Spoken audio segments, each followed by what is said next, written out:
because I think I had gotten to a point where I think I could say that I wasn't grateful for the things that I had. I was always looking for the next thing, and I always wanted, or I had a picture in my mind of where I should be and how things should be, and then it took away from the moments that were happening in my current life. Hey guys, welcome back to our YouTube channel. I am Jabulo. And I'm Muloko. And together we are NJ and MK. So today I have a juicy topic for us, and already by the title of the video you can see that it is Greener Pasture Syndrome. So have you had Greener Pasture Syndrome in our relationship? I don't think so. No. Or in any relationship, actually. Yeah, definitely. I did have in my earlier relationships, and I came to learn that the Greener Pasture Syndrome is real. It's not always what you see, but also I feel like it's a personality trait. Personality traits come into that as well, where people just have the personality where they just I don't want to ever settle for less, and they're always trying to move on to the next best thing. Career divorcees and that kind of thing, it does happen. But for me, like I learned fast that, and I don't think I have that personality, in a sense that I'm always looking to move on to the next best thing, or a FOMO, a fear of missing out. I think I'm that person that wants to build, and I'm that person who wants to build and have an actual relationship, and go through the highs the struggles, and the lows, the highs and the lows, and not necessarily always looking for the fast way out and just wham bang get what I want. Yeah. Okay, interesting. Okay, so I have a definition of what Greener Pasture Syndrome is. The hallmark of it is there's always something better, or like there's something better that you are missing out on. So rather than experiencing stability, security, satisfaction in the present environment, the feeling is that there's more and better elsewhere. Anything less than ideal won't do. Okay. I think it's very selfish as well. I think we need to put selfish in there as well.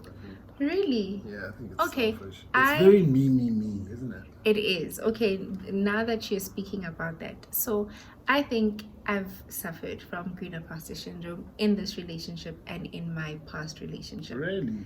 Wow. Let me explain.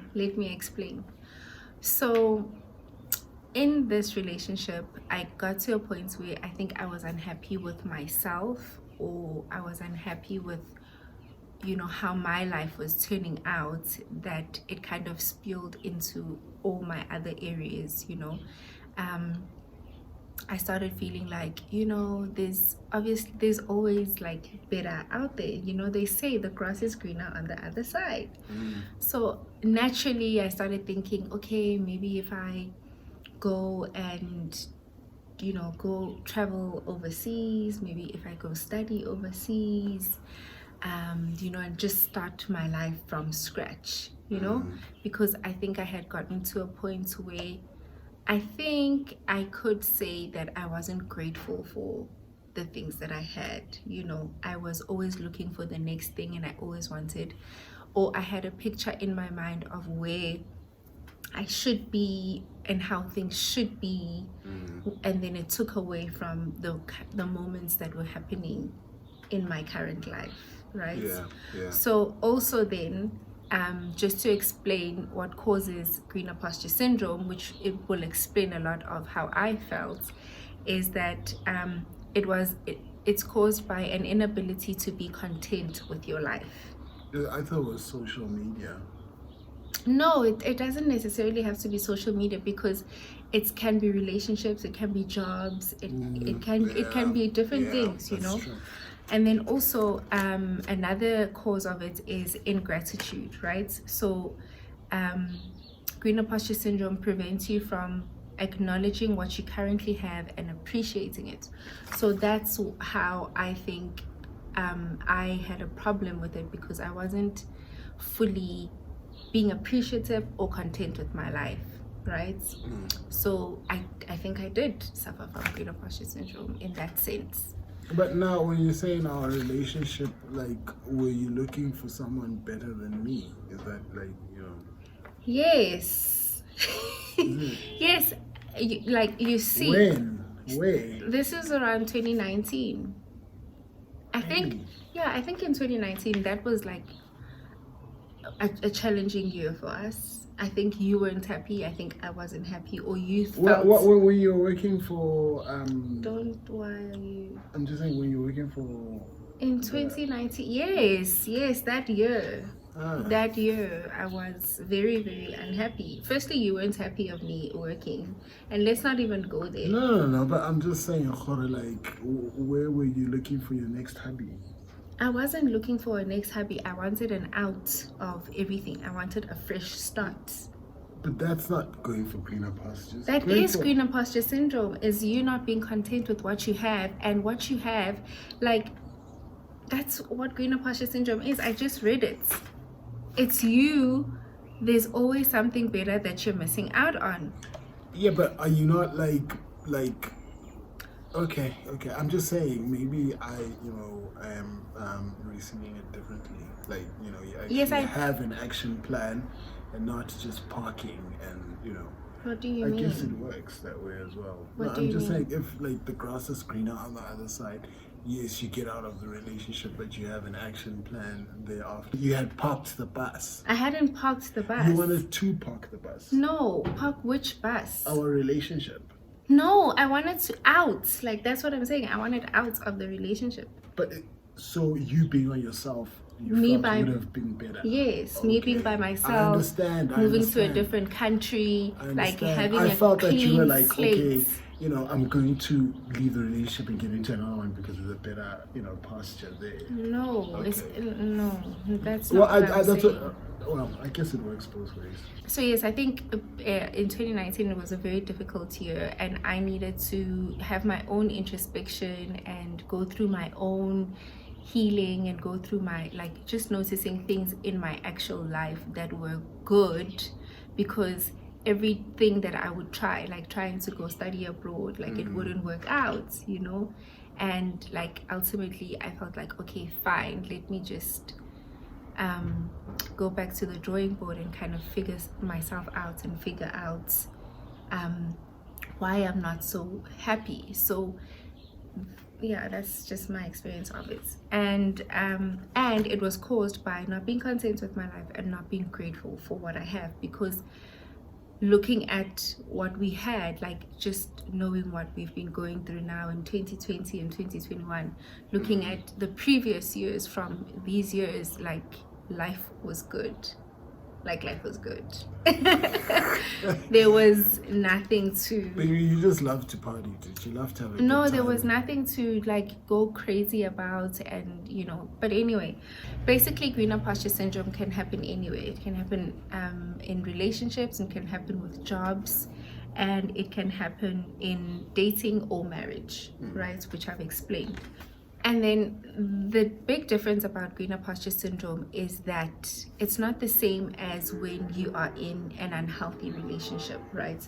Because when I was in an unhealthy relationship, I did think that the grass was greener, because whatever was happening in that relationship wasn't ideal, right? So in that sense, having a greener pasture, or thinking the grass is greener, was actually true, because the grass was greener. But when you actually already have it good, and you continue to keep thinking that the grass is greener, then that's when it becomes like a little bit of a syndrome and a little bit selfish, because you're not appreciating the things that are currently there in your life, right? So then, have you experienced it previously? Yeah, I think when I was younger, I must have been 19. I was, you know, I was playing for the Vets reserve team, and I thought, you know what, like, I'm better than this. Yeah, I'm gonna go abroad and I'm gonna break in and get into the Premier League. And I went, you know, fortunately enough, I did get an opportunity to follow my dreams, and I did it. and it wasn't the case. I mean, I felt like I was doing better here at home. Really? Yeah, and then I was there. It was really difficult. It was really cold, different Wow. environments. Yes, I worked hard, but don't think that I should have left early to try and chase my dreams abroad. I should have stayed here and mastered, the home ground, and then went out. Do you know what I mean? And I thought I knew better, and really, it came and bit me in the ass. You know what I mean? Because our focus of football is different to that of European, completely, and maybe, things would have been different. And by the time I came back, the opportunities were very bad. I mean, I was, in Limpopo. Yeah, there were a professional outfit in Seshego, but I mean, I just didn't want to.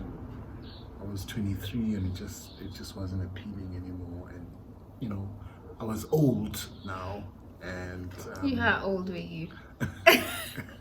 How old were you? I was 23 going for 24. Okay. And yeah, it just wasn't looking good anymore, because you terrible wage salaries, and just a waste. So yeah, make it happen here, and take off. I think that's definitely something by a career in terms of greener pastures. And then love life. Yeah, I think I said this in my previous video. I wasn't really serious when I was younger about relationships. There was one relationship where it was more serious, and I did think the grass was greener with someone else, not you. Yes. And Lord behold, Was the grass greener? It definitely wasn't. Wow. There was all kinds of drama. I mean, I have never in my life come across so much drama. That was the peak of drama. And Who was that? um, You can. Okay, wait. You can. Who was that? so well, Oh. Okay. Carry on. so it's true, the grass isn't always greener, at face value. I mean, looks can definitely be deceiving. I'll tell you that now. Looks are very, very deceiving. Do your thorough research and take your time on investigating and finding out what exactly you're getting yourself into. Okay. Because you will burn, eh? Okay, so then now that we've both explained our experiences, so symptoms of Greener Pasture Syndrome are, right, if you're constantly noticing what is wrong.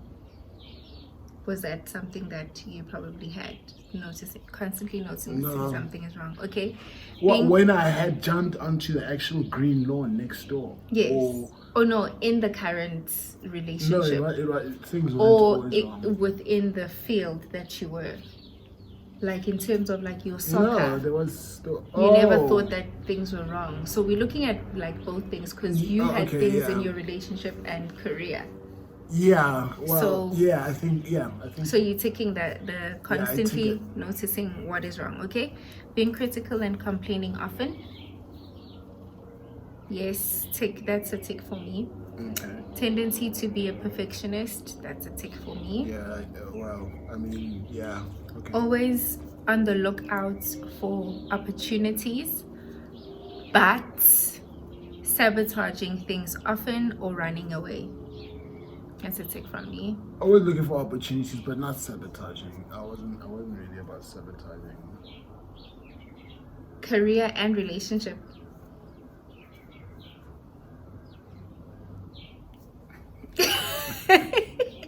Okay. Unable to commit to things, that's a tick from me. I think I had huge commitment issues. I think on the relationship, definitely the commitment issues were there. On the dream, You were committed. Yeah. For me, I think in terms of like commitment scared me. It was like, you need to stick with this decision and be sure of it. But because I wasn't sure of myself, how could I be sure of something else? Do you know what I mean? So that's why I think my relationship ultimately got a little bit of a beating, because I needed to do my own work, Okay. And then future focused and never enjoying the present. Yeah, definitely. Huge, Both, huge. on both. On the relationship. Yeah. Same. Yeah. Feeling trapped. Take from me. Take from me. Not really. Okay. Not really. Uncomfortable with boredom. Yeah, in the relationship. Wait, are we focusing purely on the 2 points that we discussed? Yes. Okay. Yeah. Constantly using phrases like "what if only." Yes. Tick. Tending to all talk, no action. Like, oh, I'm gonna change my life, or I'm gonna do this, and then it's all talk and it's never action. Not me. Okay, I think it's a tick from me. And making impulsive decisions. I think that's a huge tick on me. Impulsive decisions, and Yeah. definitely. Yeah. So basically, you might be thinking, but isn't you wanting better for yourself a good thing? Right? Yeah.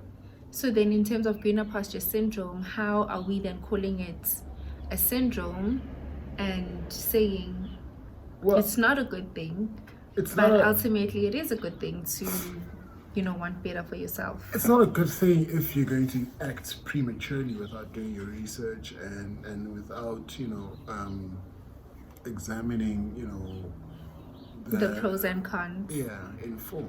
Okay. So I think that, ultimately we all can see the grass is greener on the other side, but I mean, can we, take not executive but well-researched decisions? Informed decisions. That's what I'm trying to say. Informed decisions. You have to make informed decisions. Yeah. Yeah. Okay, so basically the article says, yes, wanting good for yourself ultimately is good. But the difference with Greener Pasture Syndrome and goals is that goals are actually, they give us a sense of purpose and achievement. Whereas in terms of the grass is greener, it is a habit of attention driven by hidden low self-worth, and it doesn't lead to a sense of achievement, but a spinning of the wheel.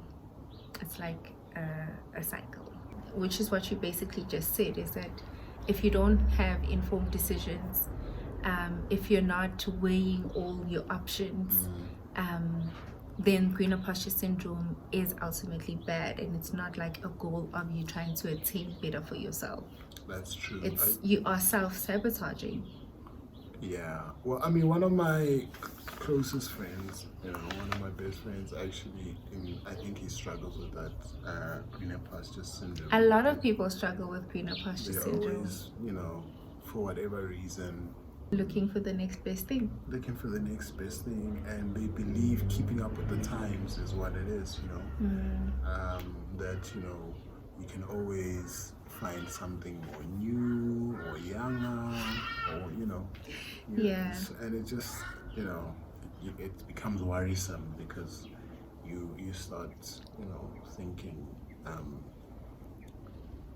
what's going to happen in the next 5 years if this continues? Yeah, very true. But anyways, I'm not a judge, I'm a lover. So yeah, no, I think it's your friend is not the only one. I also have friends who are struggling with the Greener Pasture Syndrome. I myself struggle with the Greener Pasture Syndrome, especially when I think there's hardships involved, or like there's like doubt sets in. You start thinking, but this is too hard. Like hardships from the moment, of inception, from the moment you were born on earth. Yeah. You've experienced hardships. I feel like, choose a path and be committed to it. But like automatically, Yes, but that's why the whole definition of it is that it is a habit of attention driven by a hidden low self-worth. It's like an inherent thing that you need to deal with on the inside as a person when you start having Greener Pasture Syndrome, because ultimately everything is hard. Like new relationships, old relationships, new jobs, old jobs, everything is hard, So yeah, that's what I think. Another thing that Greener Pasture Syndrome contributes to is the following, and tell me if you have suffered from the following. Okay. Anxiety and anxiety disorders. Yeah, I've suffered from it. I definitely think so too. Commitment issues, definitely. Yeah. Low moods and depression. No. Yes. I suffered from low moods and depression because I would think myself to a standstill. You know, I'd think myself to, like, then I'd think negatively, then negative thoughts create negative actions, and then it's just a downhill spiral from there. Revolving cycle. Yeah. Low self-esteem. Yeah. Relationship issues, of course. Yeah. Sleeping problems.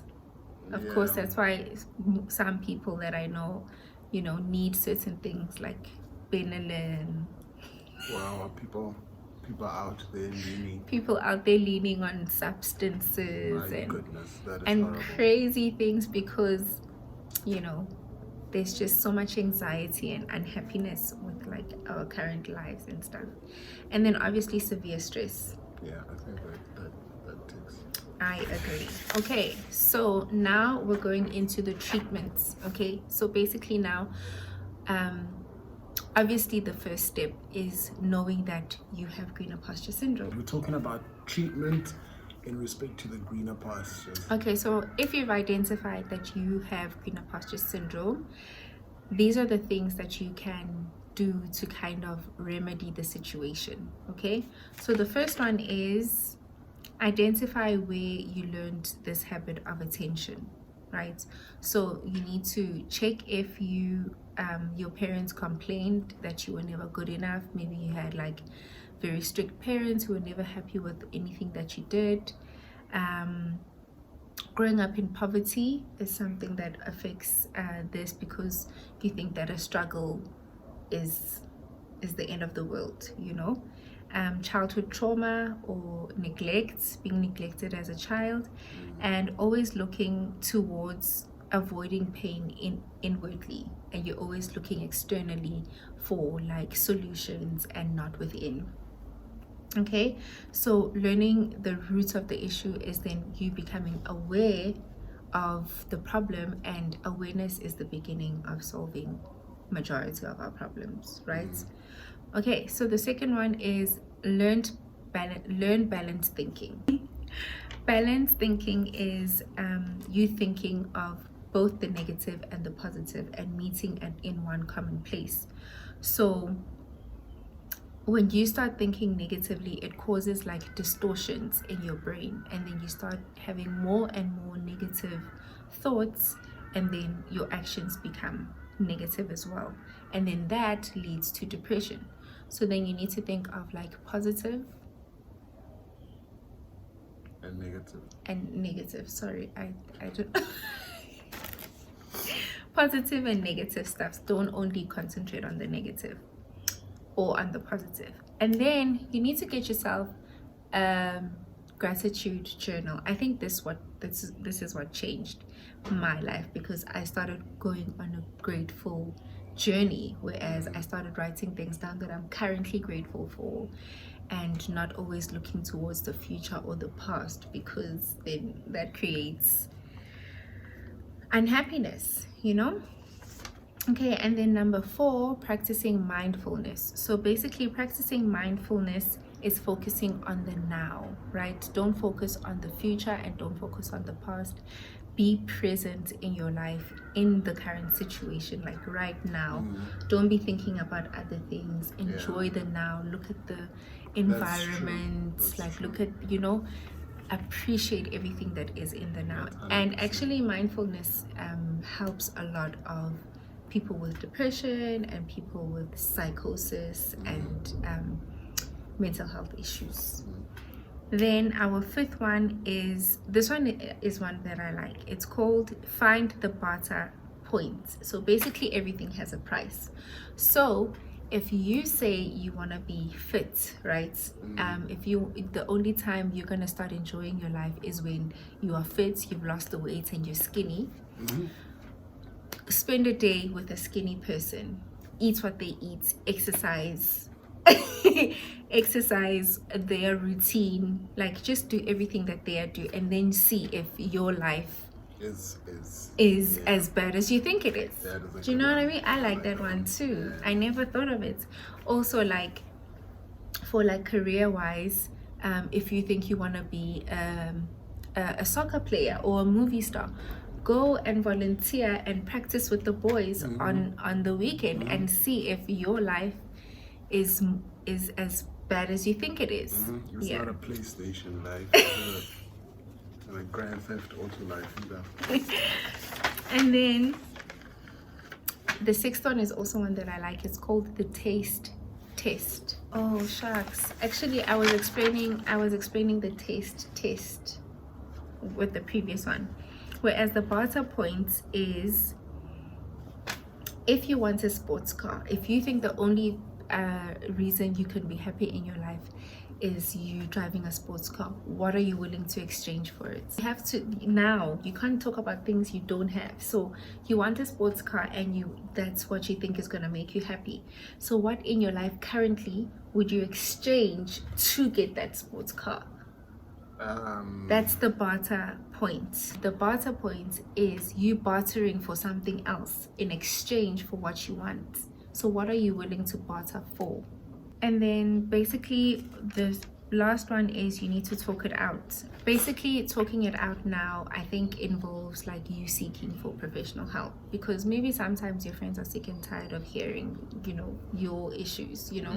Maybe you're complaining that, oh my gosh, my BMW is not performing like it used to, whereas your friend is like driving a Corsa and they're really trying to make it work, and they don't want to be listening to you complaining about, you know, your BM, you know. So I think it's very important to then seek for professional help, like a counselor or a psychologist who can help you think of new ways of thinking and how you can change your perspective in terms of stop running and thinking that the grass is always greener on the other side. That is true. So I really hope that this was helpful, and it's really normal for you to feel like the grass is greener on the other side, but sometimes you need to stop and think and weigh your options. And if indeed you feel like, okay, the grass is going to be greener after thinking of informed decisions and the pros and cons and weighing all these things, and then obviously take the step, but then don't be impulsive. And don't be selfish in how you're thinking of the grass is greener on the other side, because ultimately it won't work if it's not for the right reasons. That's true. Thank you so much for watching our video. Until next time, bye.